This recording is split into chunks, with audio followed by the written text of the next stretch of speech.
So to play the airport game, we're going to pretend that we're sitting at the airport and we're watching people. I don't know if you've ever done this. I do it all the time, where we're watching people and we make up a life for them. Like some lady walks by and you'll say, oh, she has been married 4 times, but now she lives alone because she's old and her husbands have all passed on. And she now has 17 cats that she lives with. And the first one's name is Murgatroyd. And you go through this little game in your mind while you're waiting for a plane.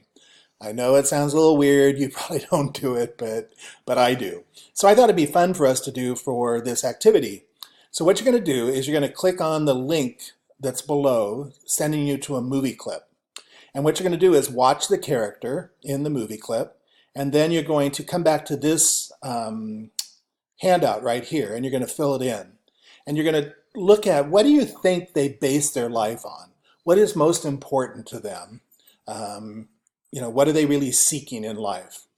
And then the second column is, because of that, what they're seeking in life, it tends to make you slanted towards information or knowledge that comes to you. So I'll give you a hint in the first movie clip.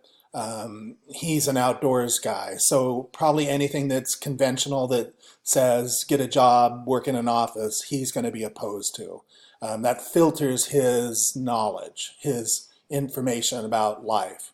And then what do they really care about? And that's pretty easy to see as well. This is just your opinion. There's not a right or wrong answer.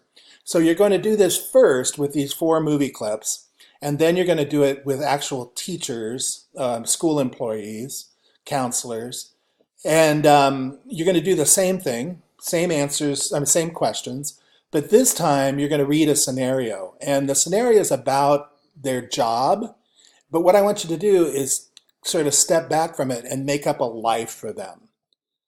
If that makes sense to you. You're going to pretend that you've seen them at home and how do they act at home because of the way they act at work, at school. Okay? So have fun with it. Bye.